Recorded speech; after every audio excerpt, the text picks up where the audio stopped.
Dios les bendiga. Esta mañana estamos siguiendo con los mensajes a las 7 iglesias del Apocalipsis y ahora nos toca el mensaje a la iglesia de Filadelfia. Hermanos, miren qué lindo encomio le dio Jesús a esta iglesia. Le llama la iglesia fiel. Así que esta iglesia era fiel en todas las cosas y eso espera también el Señor Jesús de nuestra iglesia, hermanos, a pesar que, como dije la vez anterior, estas iglesias fueron escritas y se supone vivieron a través de los siglos de la iglesia. Se dice que esta iglesia empezó desde el tiempo de la Reforma hasta el tiempo de la gracia en el cual estamos y que deberíamos seguir siendo fiel como esta iglesia. Lamentablemente a veces actuamos como el empleado que fue el empleado del mes hace muchos años y él dejó de trabajar como trabajaba antes porque dice, que al cabo fui empleado del mes. Hermanos, a veces los creyentes estamos haciendo lo mismo y Jesús espera que nosotros nos mantengamos fiel a nuestras convicciones y también a nuestra fe. Y también que nos mantengamos trabajando como si no fuéramos sido el empleado del mes, hermanos. Así que tenemos que echarle ganas y echar para adelante, como dicen nuestros hermanos cubanos. Quiero leer un poco del contexto de la iglesia de Filadelfia. Dice que la ciudad de Filadelfia fue fundada por el rey Atalo II en el año 189 a.C. Por lo tanto, Filadelfia era una ciudad relativamente joven cuando se escribió Apocalipsis. Filadelfia significa amor fraterno, nombre que recibió en honor a su fundador, Atalo II. La ciudad fue reedificada por el emperador Tiberio después de haber sido destruida por el terremoto en el año 17 a.C. Dice que hubo un gran terremoto y también en otros lugares leí que su fundador se llamó Filadelfo y que por eso le pusieron Filadelfia, pero también leí que en realidad el fundador es Atalo II, pero la fundó con el nombre de su hermano Filadelfo, por eso dicen que esto quiere decir amor entre hermanos. Aunque la ciudad permaneció pequeña, dice, creció debido a su actividad comercial. Con el tiempo se le llamó la pequeña Atenas. Se dice que estaba situada en un nudo de caminos donde estaba Asia, Roma y otra de las ciudades me parece que era Sardis, y eso la hacía un importante centro comercial. En cuanto a los orígenes de la iglesia no se sabe mucho. Es probable que su comienzo se haya debido al esfuerzo misionero del apóstol Pablo en Éfeso, según Hechos 19:10. Hermanos, empiecen a leer su Biblia conmigo para que ustedes sepan si estoy diciendo mentiras o no, porque mi cometido es decir la verdad, sobre todo que se trata de la Biblia, hermanos, y ustedes también deberían estar compaginando su Biblia con lo que yo estoy diciendo. Hermanos, es muy importante que la iglesia se mantenga en la verdad, porque la verdad es Jesucristo. Dice aquí que ahora esta carta está dirigida al ángel de la iglesia de Filadelfia. Esta es la 6ª carta y esta iglesia tiene una revelación de Jesús como el santo y el verdadero. Ya vamos a ver esas características que el Señor mismo dice de él. Dice que cuando dice el santo, enfatiza su santidad exclusiva al usar el artículo él. No dice, hermanos, uno de los santos, sino que habla de sí mismo como el único. Soy el santo, dice. Así que esto también comprueba que él tiene la característica de Dios. Esta palabra, santidad, es la característica de Dios. No sabemos cuál es la principal, si la santidad o el amor o la justicia. Es que Dios es todo eso, hermano. Vamos a leer Apocalipsis 3 y vamos a ir del 7 al 8. Escribe al ángel de la iglesia en Filadelfia: esto dice el santo, el verdadero, el que tiene la llave de David, el que abre y ninguno cierra, y cierra y ninguno abre. Yo conozco tus obras. He aquí, he puesto delante de ti una puerta abierta, la cual nadie puede cerrar, porque aunque tienes poca fuerza, has guardado mi palabra y no has negado mi nombre. A medida que vamos caminando en esta iglesia podemos ver varias de las características que Jesús encomiaba en ella. Aquí cuando el Señor está hablando de su santidad, podríamos comprobarlo con Isaías 45:11, 54:5 y especialmente 57:15, que lo vamos a leer ahora. Porque así dijo el alto y sublime, el que habita la eternidad, y cuyo nombre es el Santo.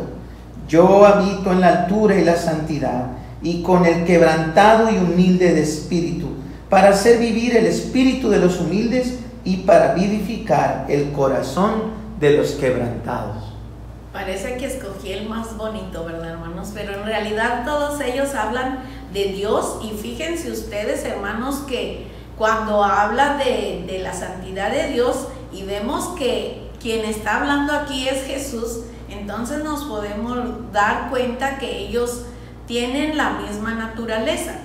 Así que también dice aquí que su segundo característica solo en esta iglesia, como se presenta esta iglesia, es el verdadero. Aquí me gusta mucho cuando dice el verdadero, es otra vez como decir el único verdadero.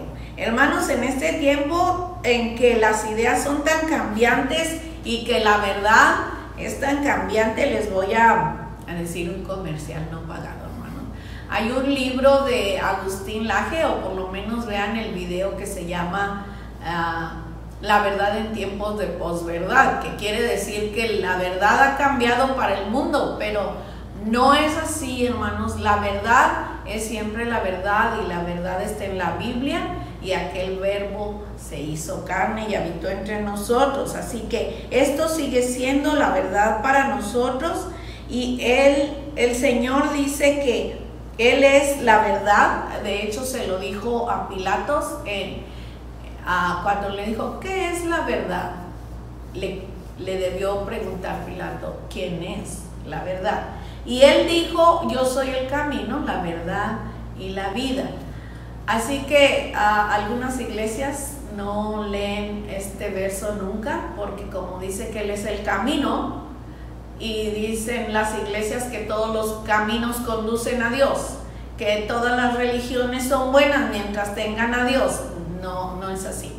Así que el único camino nos está hablando en esta mañana, y Él también se llama a sí mismo el verdadero. Me gustaría que el pastor lea Apocalipsis 19:11. Entonces vi el cielo abierto, y he aquí un caballo blanco, y el que lo montaba se llamaba Fiel y Verdadero, y con justicia juzga y pelea. Ahí está, él mismo otra vez diciendo el verdadero, pero quiero hacer mención de este pasaje, Mateo 24:5. Porque vendrán muchos en mi nombre, diciendo, yo soy el Cristo, y a muchos engañarán. Entonces van a venir muchos Cristos, pero hay solo uno verdadero. Amén, aleluya. Ese es al que a nosotros adoramos. Y dice aquí que Él quiere decir, soy el auténtico, soy el genuino, soy el original. Así que no compren chafas, hermanos. El verdadero lo tenemos con nosotros en la Biblia. Así que Él dice que Él es el santo y es el verdadero, y Él es el que tiene también la llave de David. Y dice, es el que abre y ninguno cierra, y cierra y ninguno abre. Y yo aquí me quiero detener un poquito, porque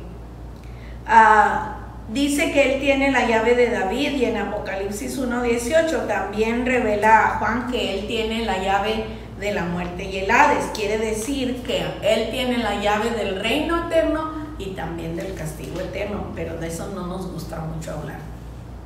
Entonces, dice aquí que Él es el que abre y ninguno cierra, y cierra y ninguno abre.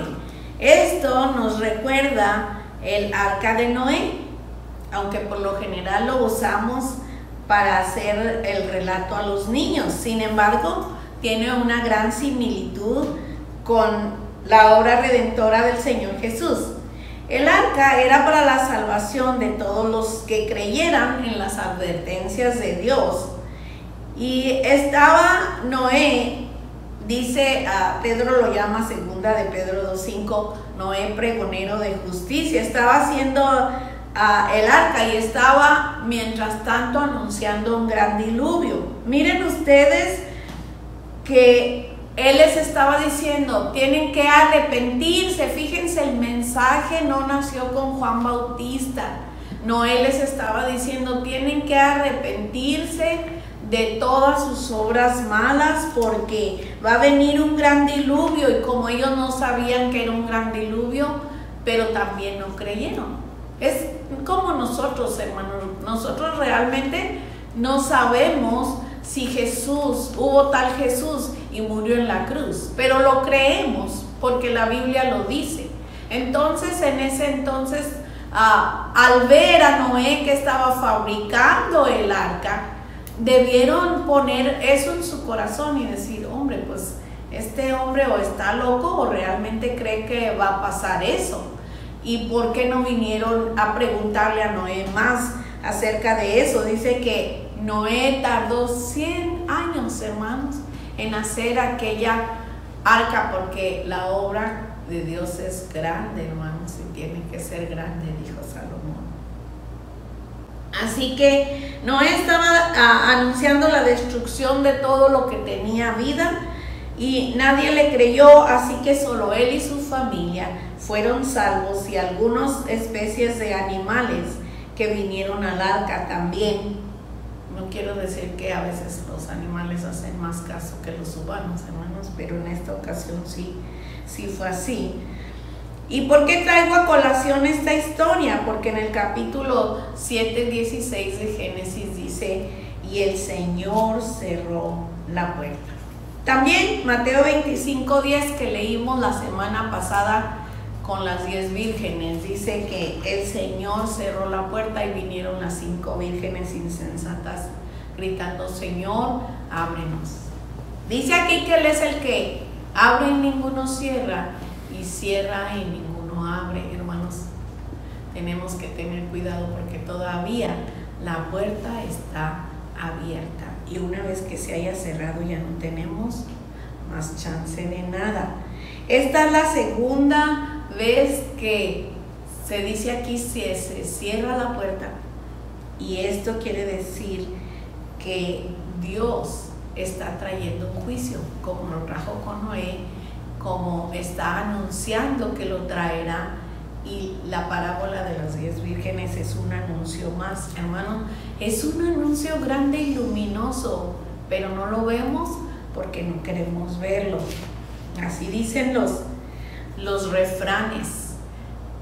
No hay peor ciego que el que no quiere ver. Entonces, hermanos, por favor, quitémonos la venda de los ojos y abrámoslo y veamos aquella puerta abierta con un gran letrero luminoso que dice, angosta es la puerta que lleva a la vida y ancha es la puerta que lleva a la perdición, y tengamos mucho cuidado por cuál camino andamos. El mismo Señor Jesús en Juan 10:9 dice, yo soy la puerta y el que por mí entrare será salvo.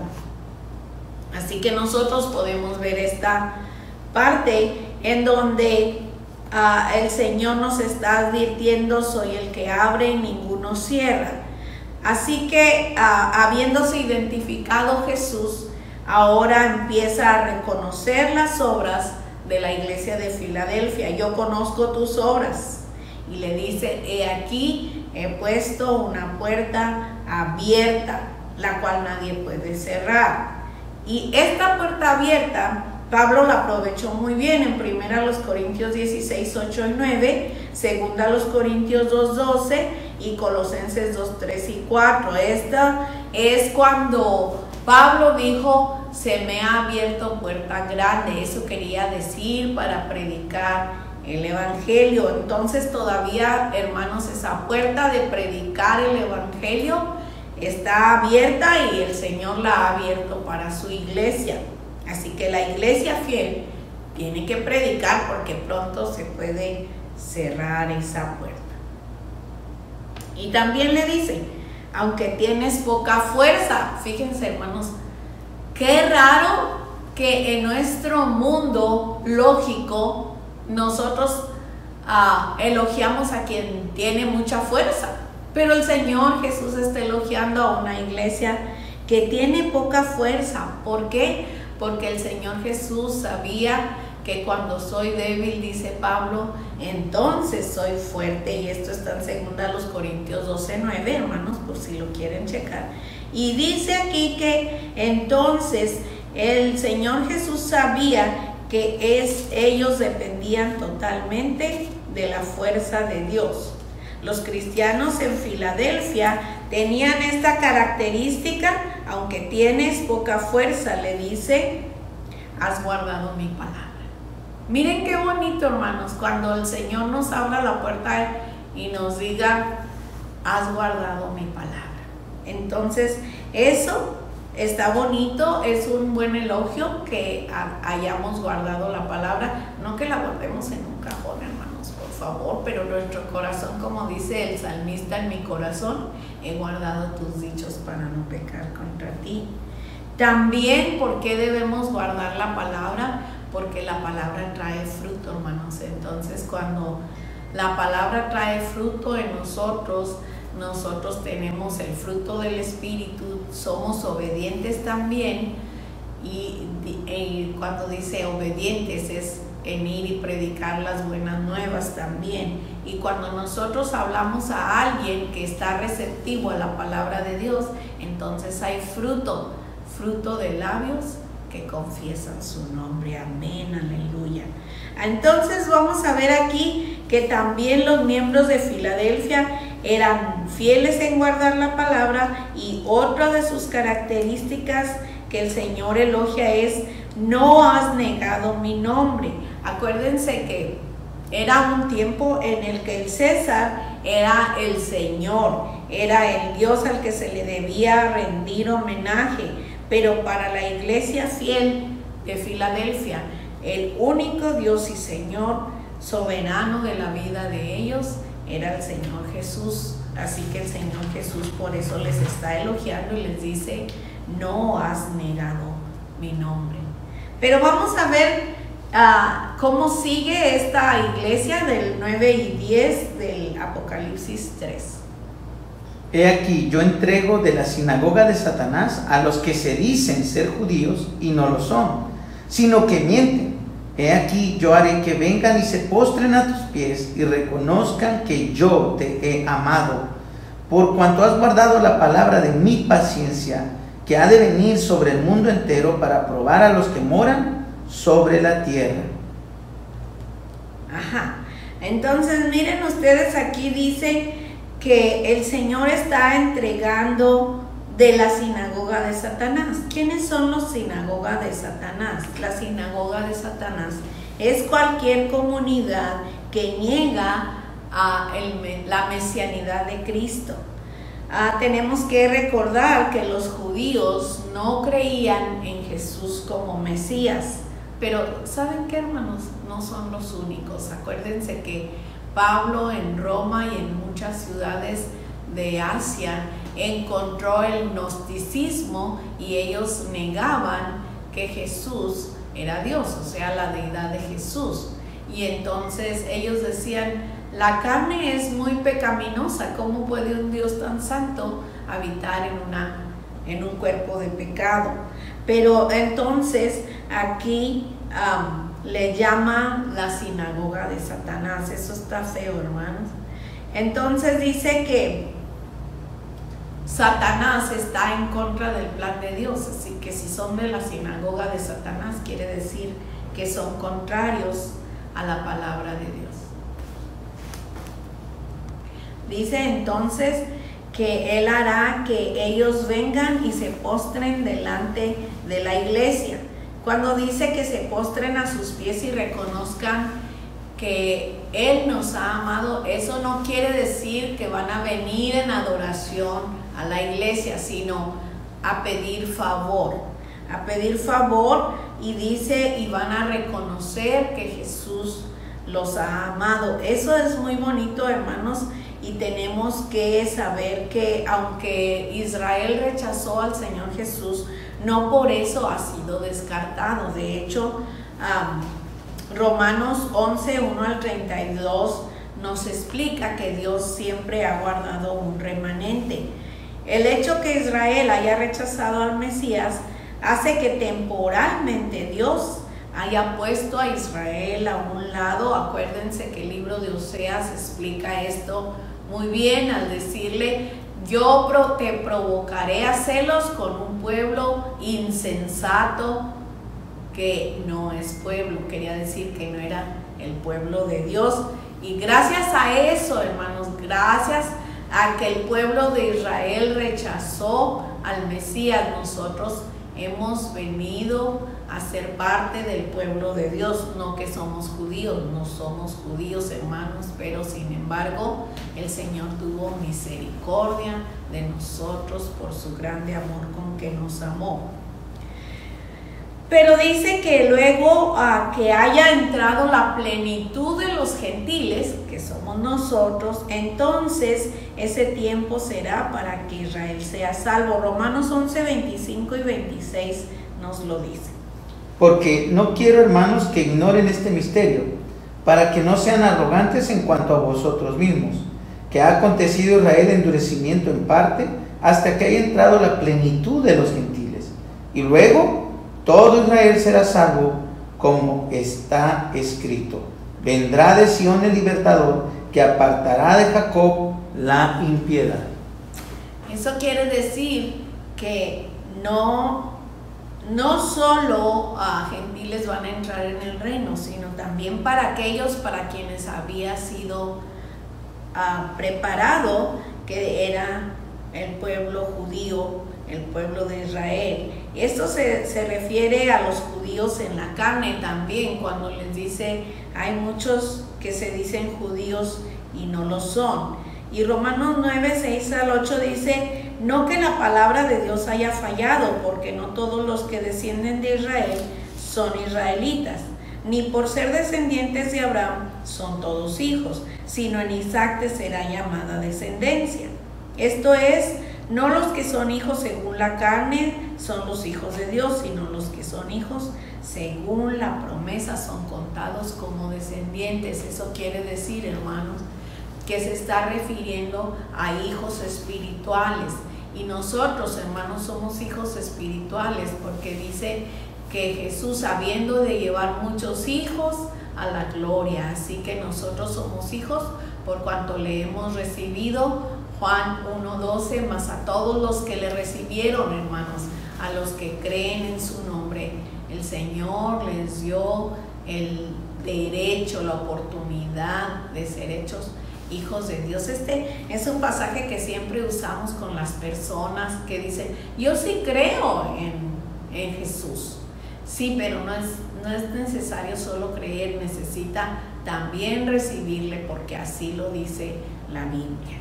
Y tenemos que saberlo, y tenemos que tenerlo listo en nuestro teléfono o en nuestra Biblia para mostrarle a las personas que así dice, que no es invento nuestro. Bueno, también dice aquí: por cuanto has guardado la palabra de mi paciencia, yo también te guardaré. Podemos confiar en que Jesús nos guardará, dice aquí, nos protegerá de la hora de la prueba que ha de venir sobre la tierra, sobre el mundo entero, dice en otras versiones.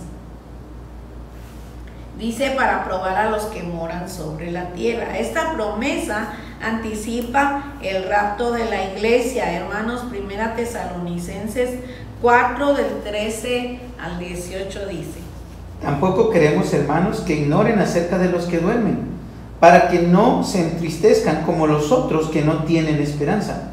Porque si creemos que Jesús murió y resucitó, así también traerá Dios con Jesús a los que durmieron con él.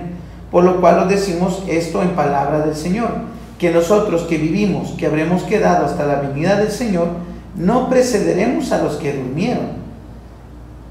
Porque el Señor mismo, con voz de mando, con voz de arcángel y con trompeta de Dios, descenderá del cielo, y los muertos en Cristo resucitarán primero. Luego nosotros, los que vivimos, los que hayamos quedado, seremos arrebatados juntamente con ellos en las nubes para recibir al Señor en el aire, y así estaremos siempre con el Señor. Por tanto, alentaos los unos a los otros con estas palabras. Miren, hermanos, ya aquí en Primera Tesalonicenses no habla de nacionalidades, sino de personas redimidas. Entonces dice, a pesar de la rebelión de Israel contra el Evangelio, siempre ha habido judíos que sinceramente se han convertido a la fe de Jesús. Nosotros ya lo podemos ver en el libro de los Hechos, que aún los sacerdotes de los fariseos venían y se convertían a la fe de Jesús. Eso no ha sido solo en el pasado, a través de los siglos ha habido un remanente, como dijimos anteriormente, que ha venido al Señor, a la fe de Jesús, y han venido a ser parte del pueblo de Dios como era originalmente. Acuérdense que ellos eran de la vid verdadera, eran parte de la vid verdadera. Nosotros solo somos injertados, hermano. Pero gracias a Dios, porque nos injertó, de cualquier manera alcanzamos salvación por Cristo Jesús. Amén.